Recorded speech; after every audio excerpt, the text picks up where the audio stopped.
Manchester United defined English football under Sir Alex Ferguson, winning 13 league titles, 2 Champions Leagues, and the famous treble in 1999. It was a dynasty of dominance.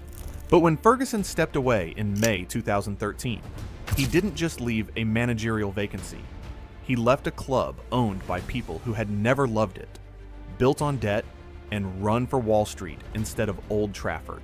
The truth was, the problem wasn't only the manager, it was the men upstairs, the Glazer family. Your job now is to stand by our new manager.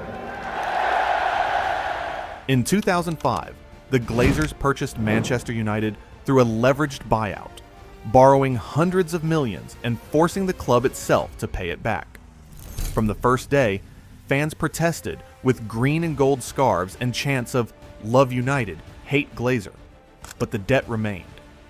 Every year, tens of millions left the club for interest payments and dividends instead of investment in the stadium, the academy, or recruitment. Old Trafford began to decay. The roof leaked, transfers became scattergun, and the club's identity eroded. The Glazers built a commercial empire while the footballing empire crumbled, and when Ferguson retired, the cracks finally split open. Surprised, I think it's come out of the blue. I don't think it's maybe the way they wanted it to come out. I think it's come out maybe a wee bit too early for them, because there was rumours going around, so obviously someone's let the cat out of the bag. But regardless of that... David Moyes inherited champions, but the squad was aging and imbalanced. Ed Woodward, a former banker, was in charge of transfers and failed spectacularly. Targets like Thiago and Fabregas slipped away, and deadline day ended with Marouane Fellaini. Results collapsed quickly. Humiliation in the Derby, defeats at Old Trafford to Newcastle and West Brom, and a dismal loss to Olympiacos in Europe. Tactically, again backwards. Moyes, second goal went in, sat behind there, sulking in his chair. By April 2014, Moyes was gone, only 8 months into a 6-year contract. The chosen one became the broken one. But the real issue wasn't Moyes. It was the ownership and the structure. It was. We gave away 2 terrible goals, but prior to that we'd passed the ball brilliantly well, kept the ball.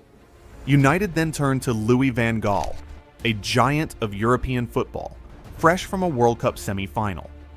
He spoke of philosophy and was given money to spend.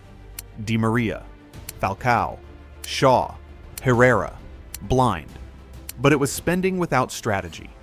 The football became sterile, passing for the sake of passing. Afternoon of high emotion for United fans. And the lowest point came with a 4-0 humiliation at MK Dons. Disgusting. That performance is absolutely disgraceful. Like, where is the passion? In 2016, Van Gaal lifted the FA Cup, but within 2 days, he was sacked, replaced by Jose Mourinho.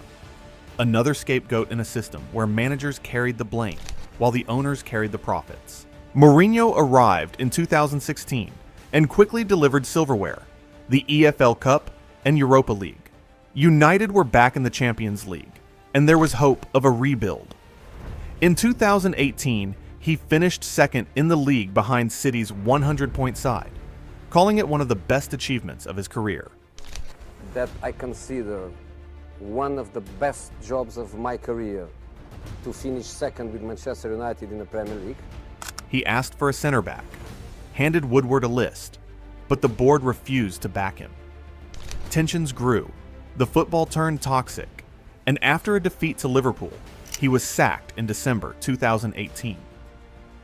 Mourinho had exposed the truth. Ambition on the pitch was never matched by ambition in the boardroom. Otamendi, Kevin De Bruyne, Fernandinho, Silva, Sterling, Aguero. They are investments from the past. 3 for me and 2 for them. Respect, respect, respect, man, respect. Solskjaer's return brought a short-lived sense of joy. An unbeaten run, the miracle in Paris, and chants of Ole's at the wheel gave fans hope. But the problems didn't vanish. A humiliating 4-0 loss to Everton showed how unbalanced the squad remained. In 2021, United finished second in the league, but lost the Europa League final to Villarreal. and Ronaldo's dramatic return only accelerated the collapse. Close your eyes, and he never went away. We're going to play in Ronaldo. A 4-1 loss to Watford ended Ole's reign in November 2021. The Glazers again had a shield, and the drift continued. United turned to Erik ten Hag in 2022, a coach known for tactical discipline. His early months were harsh, including a 4-0 humiliation at Brentford, but he recovered to win the Carabao Cup in 2023, United's first trophy in 6 years. Yet, the inconsistency remained.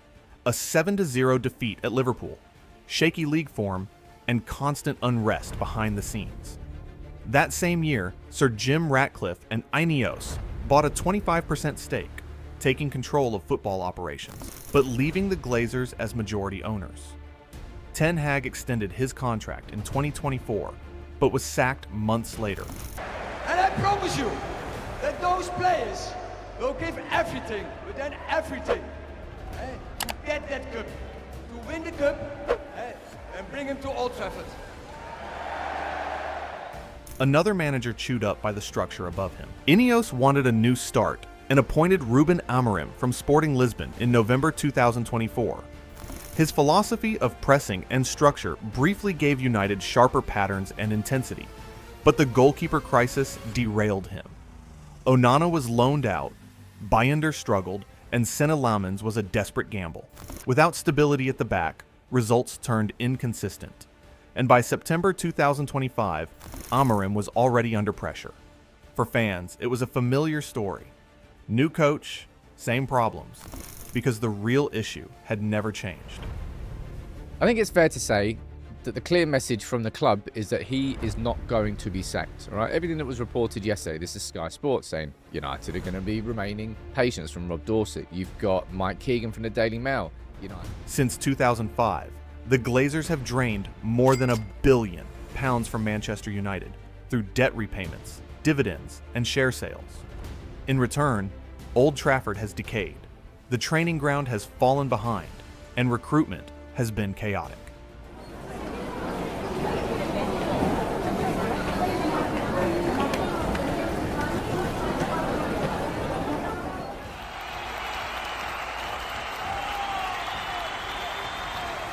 Managers carry the blame, players take the criticism, but the one constant has been the owners.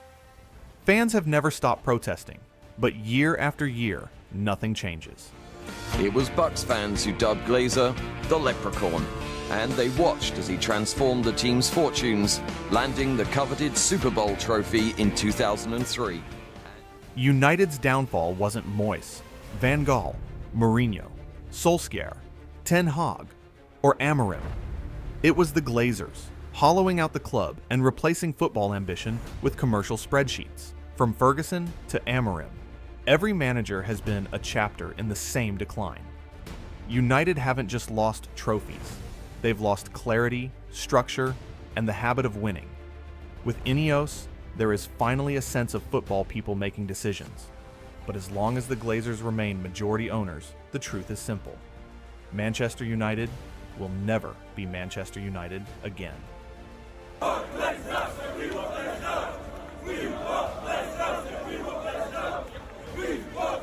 The theater of dreams has become a theater of frustration, where glory has turned into memory, and where the future will stay bleak until the owners are gone. From glory to nothing.